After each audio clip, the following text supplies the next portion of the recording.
Hi friends, PSC info വേൾഡിൻ്റെ പുതിയൊരു വീഡിയോയിലേക്ക് എല്ലാവർക്കും സ്വാഗതം. ഇന്നത്തെ വീഡിയോയിൽ നമ്മൾ ഡിസ്കസ് ചെയ്യാൻ പോകുന്നത് മുൻ വർഷങ്ങളിലെ ചോദ്യോത്തരങ്ങളും അവയുമായി ബന്ധപ്പെട്ട അനുബന്ധ വസ്തുതകളുമാണ്. അപ്പോൾ നമുക്ക് വീഡിയോയിലേക്ക് പോകാം. രക്തരഹിത വിപ്ലവത്തിലൂടെ ഇംഗ്ലണ്ടിൽ നിന്നും പുറത്താക്കപ്പെട്ട രാജാവ്: ജെയിംസ് രണ്ടാമൻ, ഹെൻറി, വില്യം ഒന്നാമൻ, ചാൾസ്. ഓപ്ഷൻ എ, ജെയിംസ് രണ്ടാമനാണ് രക്തരഹിത വിപ്ലവത്തിലൂടെ ഇംഗ്ലണ്ടിൽ നിന്നും പുറത്താക്കപ്പെട്ട രാജാവ്. ഇനി ഈ ക്വസ്റ്റ്യനുമായിട്ട് ബന്ധപ്പെട്ട് വരുന്ന അനുബന്ധ വസ്തുതകൾ നമുക്കൊന്ന് ചെക്ക് ചെയ്യാം. മതപരമായ വിപ്ലവം, കൊട്ടാര വിപ്ലവം എന്നിങ്ങനെ അറിയപ്പെട്ടത് രക്തരഹിത വിപ്ലവം. ഇംഗ്ലണ്ടിലെ രക്തരഹിത വിപ്ലവത്തിന് ദൃക്സാക്ഷിയായ ഇംഗ്ലീഷ് ഭരണാധികാരിയാണ് ജെയിംസ് രണ്ടാമൻ.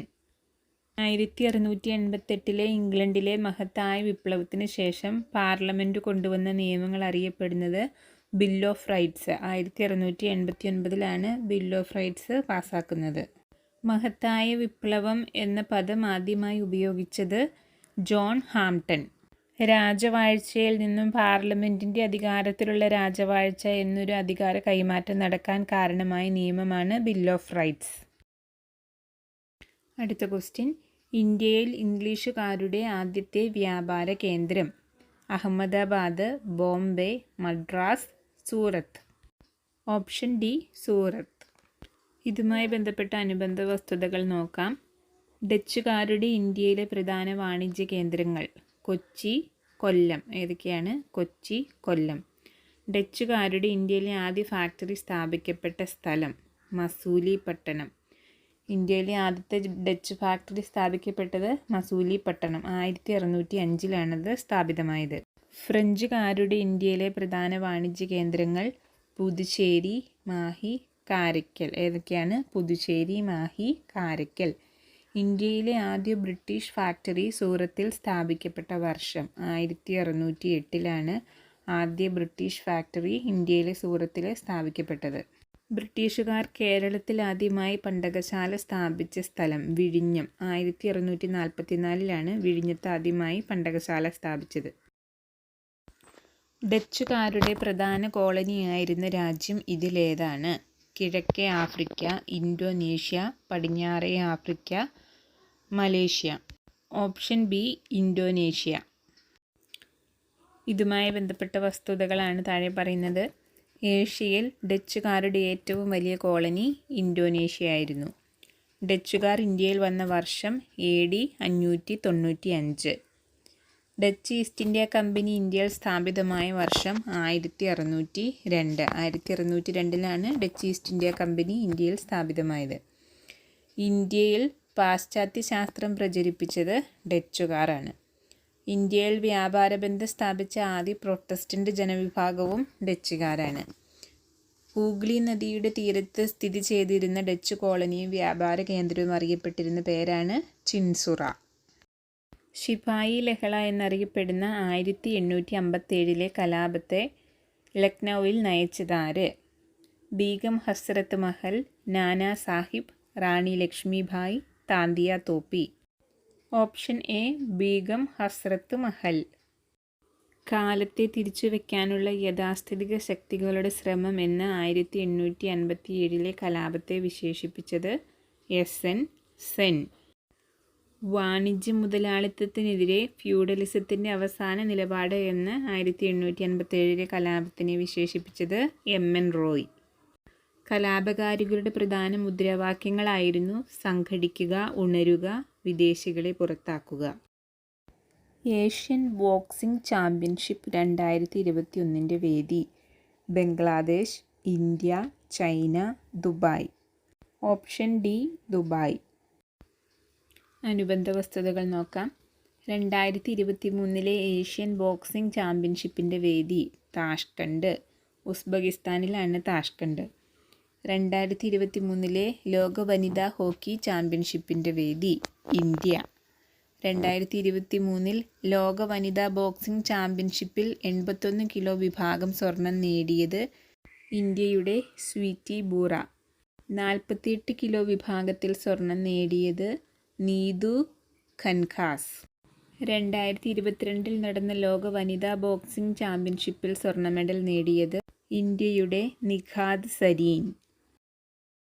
സമുദ്രനിരപ്പിൽ നിന്ന് ഒരേ ഉയരമുള്ള സ്ഥലങ്ങളെ തമ്മിൽ യോജിപ്പിച്ച് വരയ്ക്കുന്ന സാങ്കൽപ്പിക രേഖകൾ.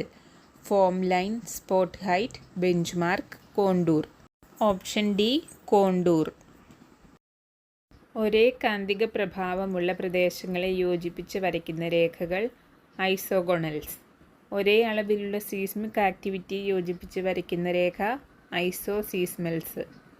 തുല്യ സഞ്ചാര സമയം ഒരു പ്രത്യേക പോയിന്റിൽ രേഖപ്പെടുത്തുന്നത് ഐസോക്രോണുകൾ. അടുത്ത ക്വസ്റ്റ്യൻ. ലോക്താക് തടാകം സ്ഥിതി ചെയ്യുന്ന സംസ്ഥാനം. കേരളം, മണിപ്പൂർ, ഉത്തരാഖണ്ഡ്, രാജസ്ഥാൻ. Option B Manipur. ഇതുമായി ബന്ധപ്പെട്ട് വരുന്ന വസ്തുതകൾ നമുക്കൊന്ന് നോക്കാം. വടക്ക് കിഴക്കൻ ഇന്ത്യയിലെ ഏറ്റവും വലിയ ശുദ്ധജല തടാകമാണ് ലോക്താക് തടാകം. ലോകത്തിലെ ഒരേയൊരു ഒഴുകുന്ന ദേശീയോദ്യാനമായ കേബുൾ ലംജാവോ ഇതിൽ സ്ഥിതി ചെയ്യുന്നു. അപ്പോൾ ആ ദേശീയോദ്യാനത്തിൻ്റെ പേരാണ് കേബുൾ ലംജാവോ. ലോകത്തിലെ ഒരേയൊരു ഒഴുകുന്ന ദേശീയോദ്യാനമാണ്. ഇന്ത്യയിലെ ആദ്യ ഒഴുകുന്ന പ്രൈമറി സ്കൂളും ലോക്താക് തടാകത്തിലാണ് സ്ഥിതി ചെയ്യുന്നത്. മണിപ്പൂരിലെ മോറിയങ് പ്രദേശത്താണിത് സ്ഥിതി ചെയ്യുന്നത്. ഇന്ത്യയിലെ ഒഴുകുന്ന തടാകമെന്ന് വിശേഷിപ്പിക്കപ്പെടുന്നതും ലോക്താക് തടാകമാണ്. ഉത്തരേന്ത്യൻ സമതല പ്രദേശങ്ങളിൽ ഏപ്രിൽ മെയ് മാസങ്ങളിൽ വീശുന്ന ചൂടുകാറ്റ്. ലൂ, കാൽബൈശാഖി, ചീര, എൽനിനോ. ഓപ്ഷൻ എ ലൂ. അർദ്ധരാത്രി വരെ നീണ്ടു നിൽക്കാറുള്ള ഉഷ്ണക്കാറ്റാണ് ലൂ. കേരളത്തിലും പരിസര പ്രദേശങ്ങളിലും കാപ്പി പൂക്കുന്നതിന് സഹായകമായ മഴ അറിയപ്പെടുന്ന പേര് കാപ്പി പൂവിടും മഴ. ഇനി ഉഷ്ണകാലത്ത് വീശുന്ന പ്രാദേശിക വാദങ്ങളും അവ വീശുന്ന പ്രദേശങ്ങളുമാണ് താഴെ തന്നിരിക്കുന്നത്. നോർവെസ്റ്റർ വീശുന്നത് പഞ്ചാബിൽ, മാംഗോ ഷവർ വീശുന്നത് കേരളത്തിലും കർണാടകത്തിലും, ലൂ വീശുന്നത് ഉത്തർപ്രദേശിൽ. കാൽബൈശാഖി ബംഗാളിലും ബാർഡിയോച്ചില അസമിലും വീശുന്ന പ്രാദേശിക വാദങ്ങളാണ്. അടുത്ത ക്വസ്റ്റ്യൻ. ഇന്ത്യയിലെ ഏറ്റവും വലിയ കൽക്കരിപ്പാടം. നെയ്വേലി, ജാറിയ, കുൽട്ടി, ദുർഗ്. Option B Jharia. ഇതുമായി ബന്ധപ്പെട്ട വസ്തുതകളൊന്ന് നോക്കാം.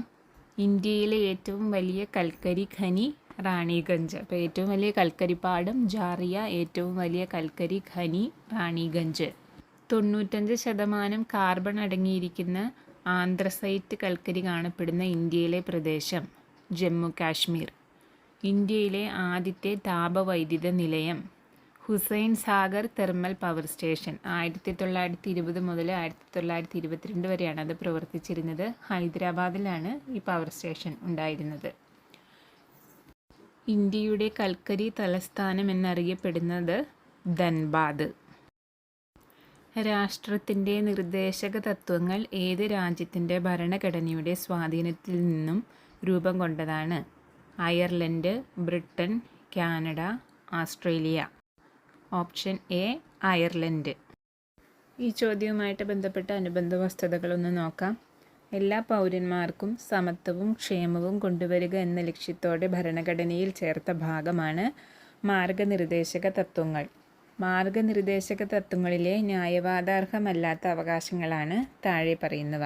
മതിയായ ഉപജീവന മാർഗം, സ്ത്രീ പുരുഷന്മാർക്ക് തുല്യ ജോലിക്ക് തുല്യ വേതനം, സാമ്പത്തിക ചൂഷണത്തിനെതിരെയുള്ള അവകാശം, തൊഴിലിനുള്ള അവകാശം, ശിശുപരിപാലനവും 6 വയസ്സിന് താഴെ പ്രായമുള്ള കുട്ടികളുടെ വിദ്യാഭ്യാസവും. ഇത്രയും കാര്യങ്ങൾ ന്യായവാദാർഹമല്ല. അപ്പോൾ ഇന്നത്തെ വീഡിയോ ഇത്രയേ ഉള്ളൂ. എല്ലാവർക്കും ഉപകാരപ്പെട്ട് കാണുമെന്ന് വിചാരിക്കുന്നു. വീഡിയോ ഇഷ്ടപ്പെട്ടാൽ ലൈക്ക് ചെയ്യുക, ഷെയർ ചെയ്യുക, നിങ്ങളുടെ അഭിപ്രായങ്ങൾ കമൻറ്റ് ചെയ്യുക. അതുപോലെ നമ്മുടെ ചാനൽ ആദ്യമായിട്ട് കാണുന്നവരൊന്ന് സബ്സ്ക്രൈബ് ചെയ്ത് സപ്പോർട്ട് ചെയ്യുക. പുതിയൊരു വീഡിയോയുമായിട്ട് നമുക്ക് വീണ്ടും കാണാം.